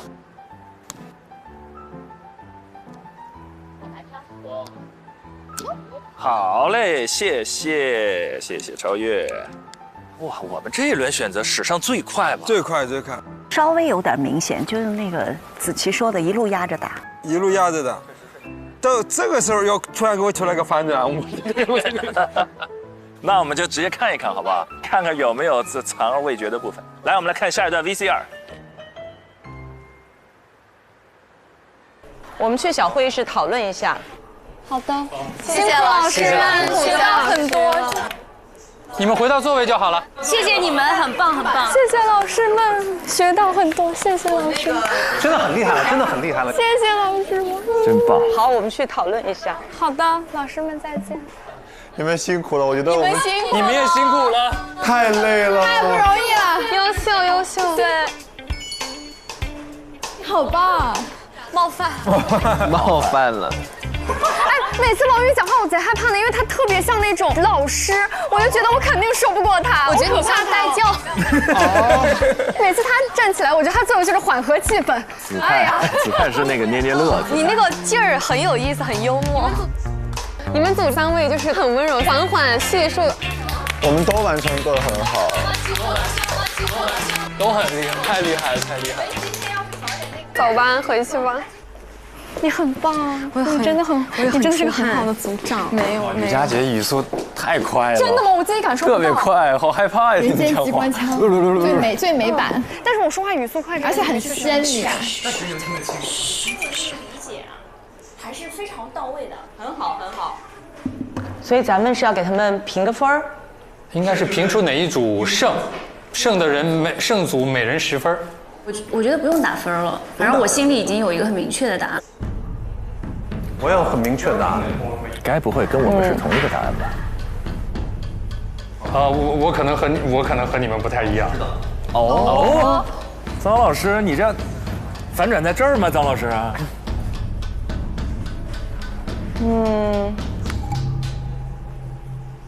我说一下我的想法，我多少是偏捏捏乐的。庞征这一组，他们更多的给我看到像一个行业如何健康发展，我没有看到他给到我的一只扫腿虎背后的100亿市场。情绪多，经济少啊。我们讲的情绪经济的这块东西少了一点，但反过来这2个对比的话，张诗雯那一组，无论是到义乌去，他的这种国际国内市场的影响，他在这一块做的是比较好的，更符合我们最开始给到情绪经济这4个字的要求。我坚定地认为扫腿舞更好一点。捏捏乐这一组最大的问题在于，我总觉得他们在变换注意力，就是他们关注的点不停地在变。先说了背景，然后开始聚焦这个捏捏乐的质量问题，然后从捏捏乐质量问题又转换到了情绪经济的展望问题，最后落脚点在于正视情绪问题，注重心理健康。所以我刚才一直在突出，你们到底要说什么，我不知道。而反观扫腿舞这一边，张希觉得关于100亿市场那部分内容不够，可能是因为他们在这个稿件当中没有体现出来，但完全可以在他们背景和专家对谈当中把这部分内容补充进去。他俩怎么开始辩论？就是2个开辩了。当然我知道老百的概念可能觉得他们整体结构有点乱，但我觉得总体还可以。它实际上几块内容也是比较清晰的。第1块现象，第2块经济，第3块测评，第4块的实际它更多的是回到大众社会心态的这个层面。因为张老师多年做社会新闻，它是更那个结构的那种要求可能会更高，他会觉得，而这边的网感比较强。就是我昨天从选题上，我们已经很一致性的觉得说扫腿舞、团播就是更优秀的。那在看执行上有没有硬伤？我觉得他们是肯定没有硬伤的。我觉得张诗文组他的硬伤是什么？就像你刚才说的，他选取的这个切入的角度比较多。那为什么会多呢？我能理解这个多哪里来，是因为他这个选题难做，他这个选题里面没有什么太多的角度可以展开，没有亮点，你感觉？所以他只能去把这个版面用不同的角度来填满，就内容是扎实的，但是一起步就亏了，你知道吗？就是亏了。完全从一个观众的角度来讲，我注意力就这么有限，我同样的时间我给谁？我非常非常明确的有一个结果，就是我肯定要看团播。哎呀，接下来就是鲁豫老师。就是以现在旁征组的做法，可能一个教授会在演播室里面贯穿始终，并不想看到一个专家在演播室里面非常高屋建瓴的，甚至带着某种抽离的，因为姿态高了一点，离得远了一点。我们不会 ，what？ 不会，我们还要点灯呢。但反观张诗文那一组，他们的选题相对稳一点。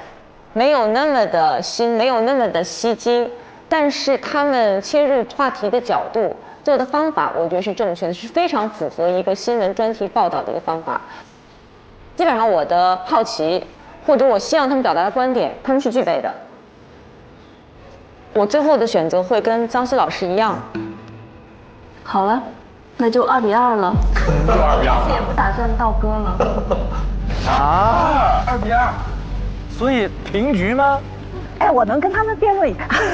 我们要加入战局，我们申请连线。如果2-2怎么办？2-2怎么办？你来投关键那一票。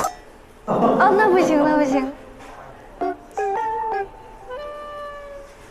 肯定要选出胜负的。对，那我们来辩论一下。哎，咱们来辩论一下。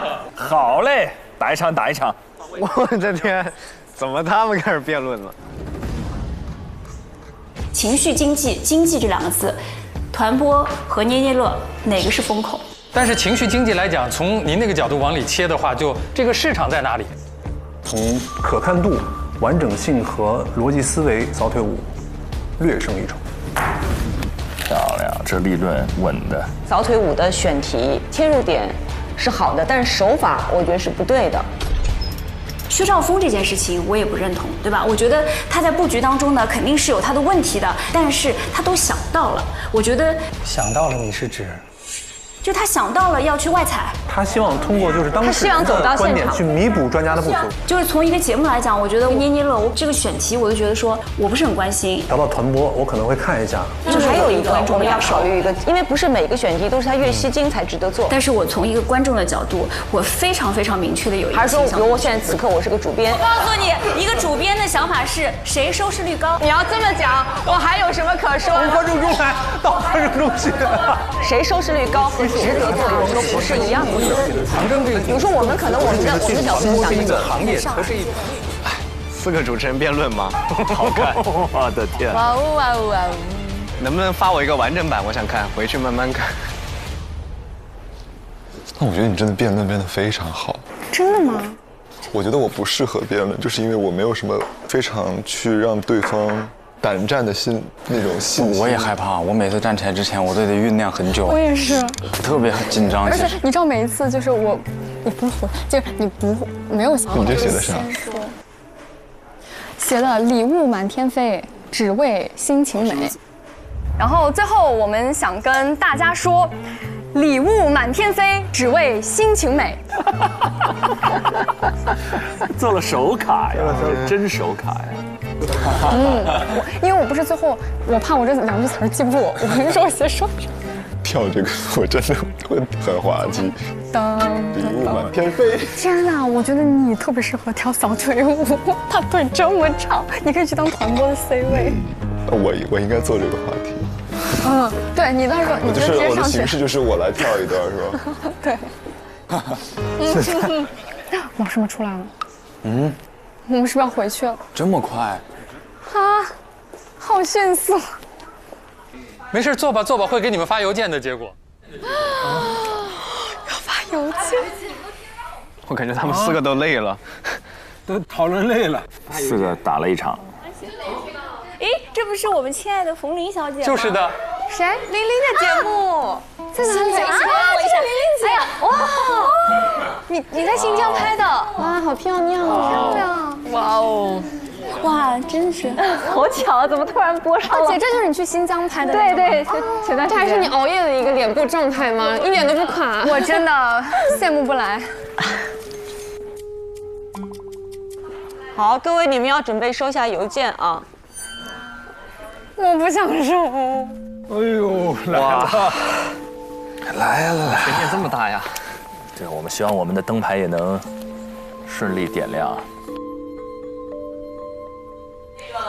没事没事，真的没事，真的没事，真的没事，真的没事，我感觉已经被拍了。我看一下，我看一下。天哪！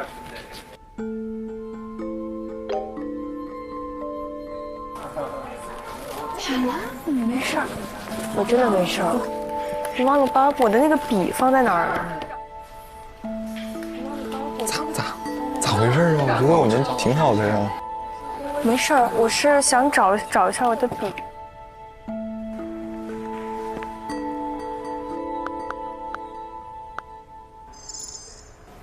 太有悬念了。唉，我的天！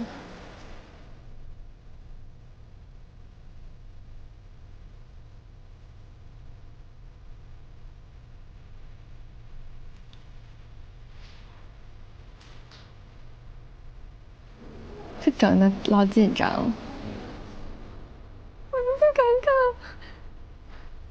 我还在登邮箱。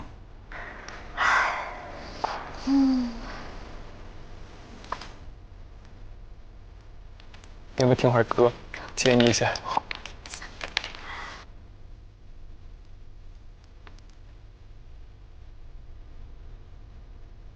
我觉得我可以不拿，但是我的队员必须得要拿到，因为这不关乎于我一个人的事情，而且我觉得他们需要已经第2个题了，必须得要有了。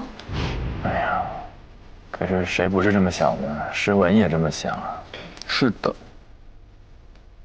我们肯定能赢。我们4个在一起就只有一个字，就是赢字。太想赢了。太想赢了。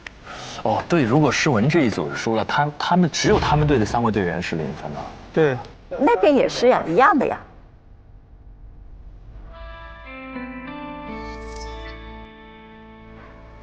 好，各位邮件发送成功。哇，看来了来了。哎呀，我还没有收到。看一下。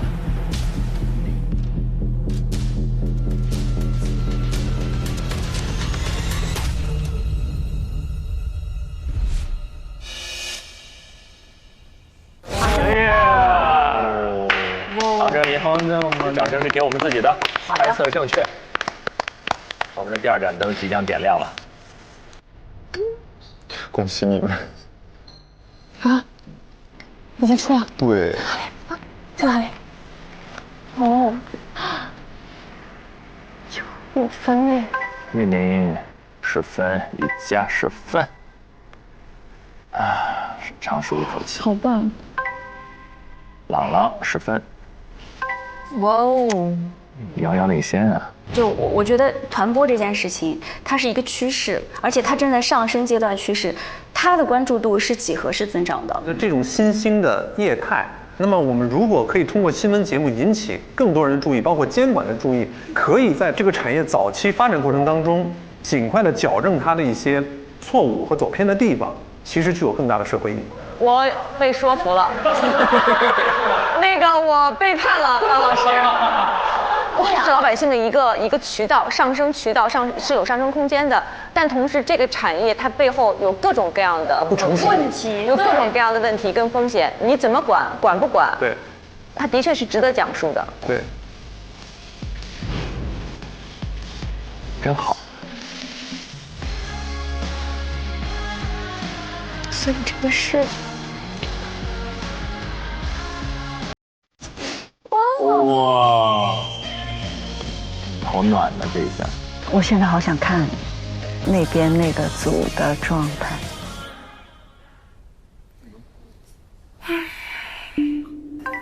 哎呦，因为没事没事，还有机会。思文的压力估计已经巨大了。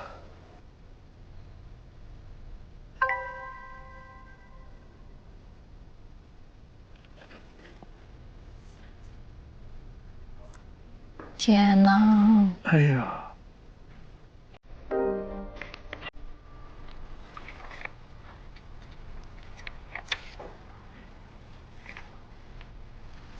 就去吃饭。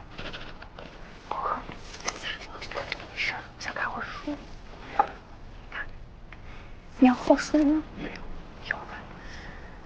没事啊，都是小事儿，别给自己压力太大，宝宝。像你跟我说的一样。没事。他一会儿找笔，一会儿看书，这就是没走出来。给你来个捏捏乐吧。世文。哎呀，老师的作用这时候就出来了，所以老师哪只是专业有用啊？是的。对。他得痛痛快快哭一场。哎呀，怎么了？我感觉情绪好像有点儿……没事。是对自己表现不满意呢，还是什么？哎呦，真心疼。没事，老师。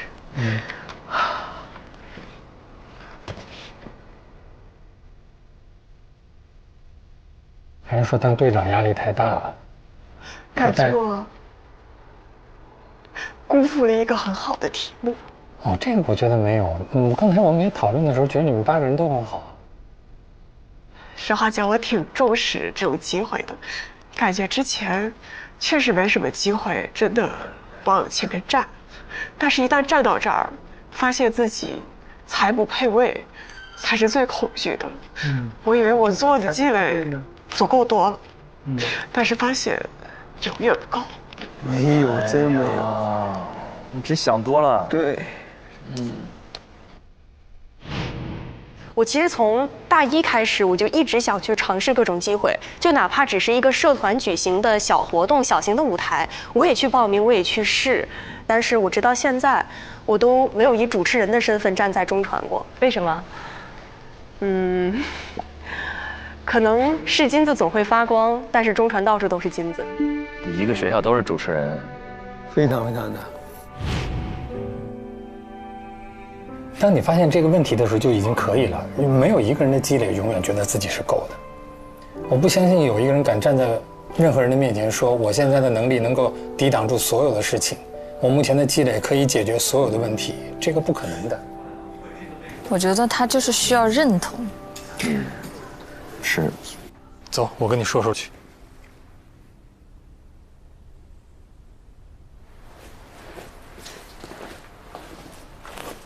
没事儿，别想那么多，坐着，再跟你聊聊。哎呀，感觉我们组员都挺好的，有点辜负他们信任。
不好意思，还是可以的。我觉得你是不错的，很好的苗子，甚至不是苗子，你现在就可以直接拿来干活。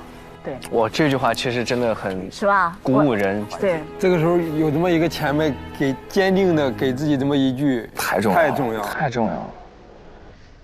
谢谢你。没事儿，有啥好谢的？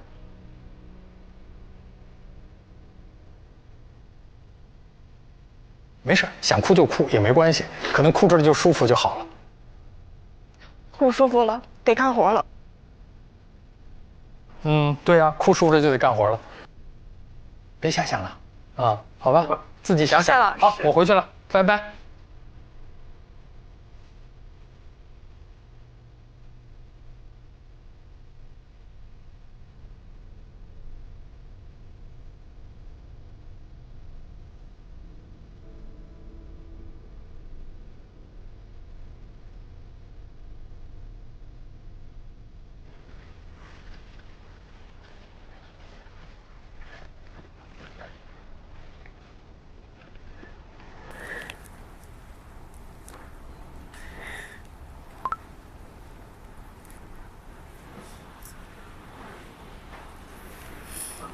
不是他给他写纸条了，他写对不起了吧？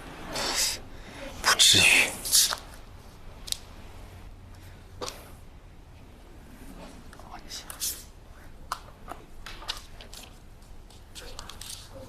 2位都研究生了，还在课桌上传纸条呢。俩人没微信吗？但这种互动方式其实挺暖心的，挺暖心的，挺好的。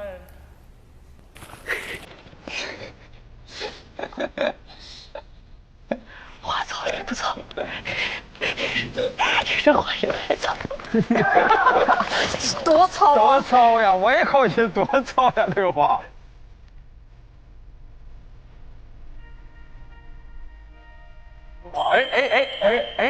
辜负个大，唯恐辜负。因为那么多人选了他，他说辜负个蛋，这个特别破功，还得是子泰。哎呀，一物降一物，一物降一物。但其实我其实想说的话跟我们组长说，其实我一开始是没有选我们组长的，但是当时我被分到就是我们组长的组的时候，我一点都不难过，我非常非常信任，因为我觉得他没有因为我没有选他对我有任何的偏见。所以当时我投你的那一瞬间，我其实没在怕的，你知道吧？我觉得 OK 没问题，特别好。而且包括昨天他其实做 PPT， 他一个人做到了3点多的时间。庞征身上真有一股拼劲儿。是的，因为他曾经心中燃起的新闻理想，后来在直播江湖里，对，浮浮沉沉，他现在好容易有机会杀出来，全力以赴。我想，我现在坐的那个位置，然后庞征姐坐到我旁边，是有说法的。我觉得我就该选她，是那种天然信任感。哎，我们车拍个照，车拍拍。这组真的有团魂了，他们的思路高度一致，而且每个人的优缺点啊，就互补的特别好。对。干杯！干杯！幸福跟享受。对，感恩我们的队员们，感恩每一个人，耶！相信自己的感觉，就是你们内心此刻关注的，可能就是当下人关注的，就不要被今天给打倒。这就是个考核，就今天你们真的所有人的表现已经惊艳到我们了。做电视的好处就是什么？我们改错的机会是很快的。我这一期节目被人骂了，没事儿，很快还有下一期，赶紧收。好。吴毅老师真好呀。对。我得走了，然后我过2天得出差，所以我得到29号才能够再回来。我今天没有时间跟你们交流，没关系，我等下次跟你们交流，好吧？好久得出差，好，29号再见。辛苦了，老师，辛苦老师，很棒，今天做的，谢谢老师，再见。今天做的不错，很棒，很好的想法。谢谢，拜拜，老师，拜拜。我们待会儿一起去吃火锅吧。我们一起去吃火锅吧。去吃个饭吧，好不好？去吃饭吧，吃饭。咱们也一会儿去吃个火锅，瓜子儿、小火锅什么的摆着。我们自拍着吗？来，往后面躲。3、2、1，茄子。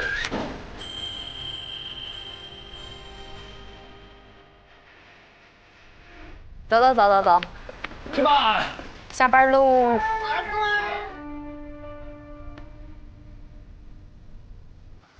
好嘞，首先我觉得咱们可以把掌声送给一下我们自己，非常厉害。哎，超越可能还不知道，超越的右后方有我们的热爱灯牌，最下面一盏灯是我们上一期成功猜对的奖赏。然后，如果我们这一整期节目10期当中有7盏灯被点亮，我们可以寄所隐藏的福利大礼包。现在还不知道那个福利大礼包是啥哈？还不知道，确实还不知道。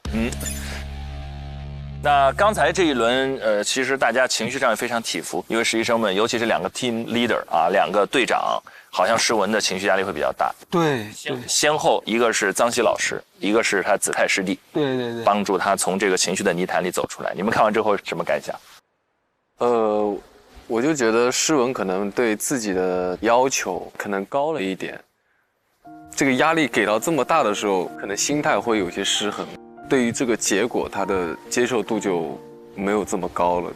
但是就像庞真一样说，我们是一个 team， 然后我虽然叫队长，但我不是队长，我只是负责帮大家整合意见，然后听听大家想法，然后这样是一个合作伙伴的角度去出发。所以对于胜负，我觉得他的心态会更加的平衡一点。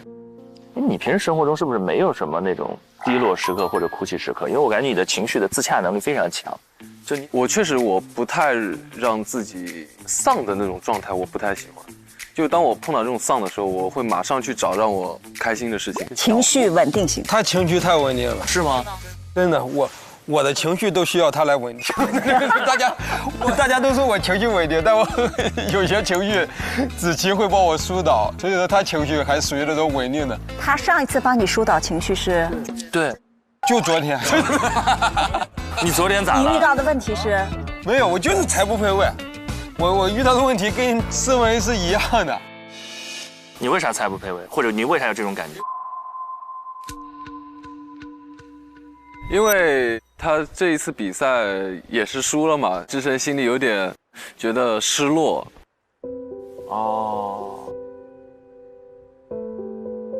挺好，朋友们，我给大家说，我经历过这种开场被淘汰的这种感受，然后感谢那个节目组的朋友们吧。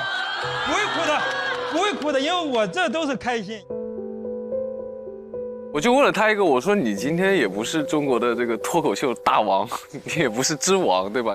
比赛输了很正常的一个事情，但是他压在心里，他真的是压得很压抑。所以你觉得是自己没表现好，还是评分不公平？就不是，那评分肯定是公平的，评分锐评。因为评分也是鲁豫老师评的，那肯定是公平的，肯定是公平的。其实就是属于那种情绪，就是相信自己能做好的一件事情，但你发现你用了很多力气，用尽了全力，你发现还是没做好。就是我以为这件事情对我的影响没那么大，但是我就发现这1个月，你就总想在其他地方老想着要证明自己一下。你能懂那个感觉吗？明白。对，所以说这个时候的我就很敏感。就比如说你这一件事情没做好，你就会被淘汰的那个失落也好，或者那种不自信也好，就会涌上来。然后我后来发现根源就在于那次，就是你自己心里没告诉自己说你挺难受的，挺失落的，但其实你就是难受和失落的，只是你不想把这个东西给展现出来或展示出来。然后昨天我们俩就聊了一下，发现确实是因为这个事情对我造成了很多不自信的影响。然后我们俩昨天就聊这个事儿，就是赢不是人生的常态。哇，对上了。对，我们俩昨天就聊这个事儿，说就是肯定会输呀，但是你不能因为这个输而影响到你的人生。就是你的人生有很多方面，你的人生有很多比赛，你的人生有很多的东西是不一样的。这个事情可能脱口秀就代表脱口秀，他没法代表其他东西。你承认我在这个事情上输了就好了。哎，那个志胜，你知道吗？在我看来，其实，在综艺节目里，你这个角色几乎无可替代。哎，可别的，真的。哎，你有没有想过，一个人对吧？然后又幽默，又有亲和力，然后又有辨识度，然后还有智慧。哎呀！然后你把这几件事情，然后综合一下，你会发现说，其实很少。你再琢磨，有第二个徐志胜吗？确实不多。肯定是有，肯定是有。但确实是，就是今天就看这个就更有感触了。赢不是人生的常态，还是要接受失败，接受失落，然后再出发呗。是的，就像诗文刚才那句话，他说，其实我感受到了这种书之后所带来的这种反思成长，包括他跟所有的老师去聊天，跟臧希老师聊天，跟他的子泰的师弟聊天，这个整个过程当中，他那种成长速度会是非常快。他不断的复盘，他反思。子泰那个话可太糙了，太糙了。哎呀，我当时看着子泰，我就知道子泰就是让他第一个笑出来的人，果然就是让他第一个笑出来。他们两个人身上有一种莫名的默契。是因为我觉得子泰特别好的一点是，他用了一种特别坚定的一种方式。他那句话其实是非常坚定的一句话，虽然很糙，但是很坚定，就会让人很有安全感。比那个普通的安慰要有效。哎，我其实有一招能帮助诗文在这种情况底下快速的缓解自己的压力，就是你知道这种压力来自于第一个是沮丧感，就是我想赢，我觉得我可以赢，但是我没做到，对吧？第二是愧疚感，就我是个队长，但我连累我3个队友拿0分，对吧？但是呢，我们现在回忆一下，他们是什么时候觉得自己要输了？是老师给了分之后吗？不是，对吧？就其实辩论结束，现场的状态，他就知道自己要输了，他是有感觉的，对。所以其实特别快的认输，是极大的减缓压力的。你就认输，就那一刻你已经意识到要自己输了。就我真觉得对方比我好，我就会说啊，我觉得你们今天表现得太好了。我觉得你们赢了，不管最后评分上，我觉得你们赢了，这一下就把自己卸下来了。你就面对事实了嘛，你就卸下来了。那说这句话真的，我现在带入进去想想好难，但是如果真的说了就轻松。只要你内心是这么想的，你就承认自己的内心，你把它说出来，说出来一下就这个力就卸了。卸完了之后，你发现你的视角都变了，你会快速的去想说，对方今天好在哪儿？是选题吗？是现场的表现吗？是什么呢？然后你再看自己的时候，其实都是一个一个可优化的地方，而不是现在那个情绪里叫做我为什么会输呢？我怎么就输了呢？我输了是不是对不起他们呢？那些都很内耗嘛。所以其实快点认输是一个挺好的办法。一下从情绪内耗里挣脱出来，然后理性精进。对，就是尊重自己的内心，你觉得输了就认输呗。就像，早认了，早认。下一季我都认输，永远认下去了。第一季一上来啊，第一季啊，我觉得这是我的生活写照啊。印象中也没赢过啥的。对，因为我平常从小到大不是一个特别尖子的人，然后其实就是有点中或者中下游这种。然后呢，偶尔会有一些灵光闪现，会被老师夸奖。而且很多时候比赛也，其实确实比不过别人，然后优秀的人也很多。就是这种落差特别大的时候，其实已经看到结果了。就甚至说我来到这个行业，大家都很优秀的情况下，我也确实有感知力。我说我的结果可能就是这样了。但是即使是这样，我也没有放弃过，说我就不做这个事儿了，因为我是觉得还想看看有什么可能。因为我觉得人生的长度有这么长，我才过了这么长时间，你并不知道这以后会发生什么，所以我是觉得还想再等一个可能吧。我是觉得会有的。接下来就到了我们的点灯时刻，这一期节目，恭喜我们加油团推理成功。接下来，让我们请百事酷宝为我们点亮本季第2个渴望灯牌，辛苦酷宝了。哇！感谢酷宝。那到了这里呢，今天这一期节目的所有 VCR 的部分我们已经观看完毕了。今天是压力很大的一天。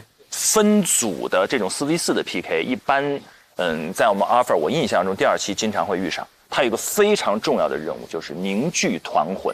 对。而且基本上在这场比赛打完之后，我都会听到一个词：火锅。就这天晚这全林老师的最爱，是吧？我们也希望下一期我们这里会有。好的。火锅为什么会出现？火锅是一种象征，它不是西餐那种分餐制，它也不是点很多菜我们每个人夹，它不是，它是一口大锅，所有人的筷子在里面吃，那是一种切近，那是一种烟雾缭绕，那是一种真正大家能交心。别再说了，更饿。饿了吧，全林老师？所以伴随着我们的实习生们一起在今天压力巨大的 PK 之后吃着火锅。我们也希望我们能迎来我们加油团的火锅时刻了。当然，吃火锅的时候有一个东西是一定不能错过的，是什么呢？渴望就可能，心动就发生。本节目由酷爽带感点燃无限渴望的百事可乐冠名播出。谢谢百事可乐，也谢谢所有的实习生，谢谢我们的4位带教老师，也谢谢加油团的6位朋友们，谢谢各位，我们下期见，拜拜，拜拜，拜拜，拜拜。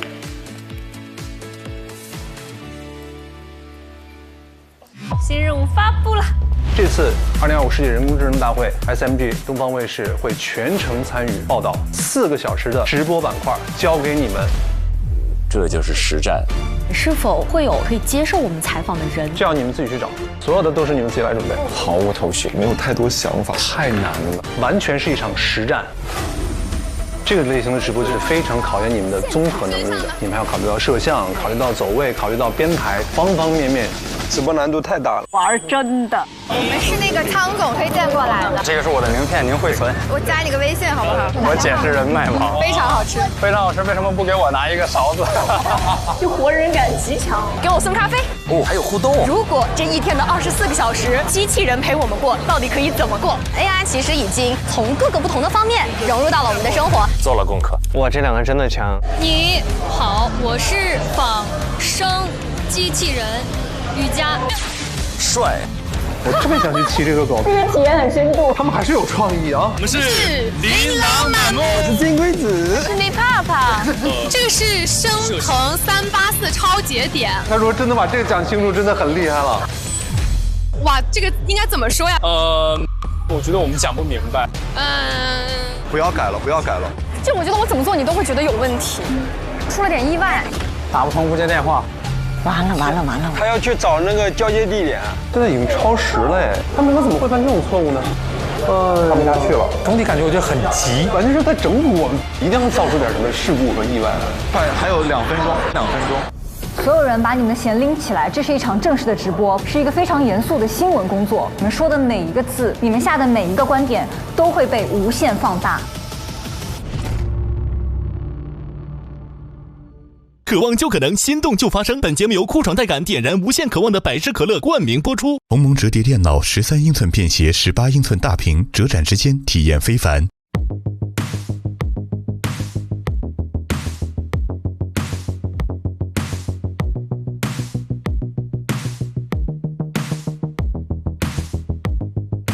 你想成为怎样的人？在追逐的梦怎样成真？你带着对未来的上微博搜索令人心动的 offer， 最终节目资讯等你解锁。上微博参与令人心动的 offer 话题讨论，选出你看好的主持新生，见证最终 offer 的诞生。上微博带话题令人心动的 offer， 分享出面篇名场面。更多节目精彩资讯尽在新浪娱乐微博综艺新浪综艺。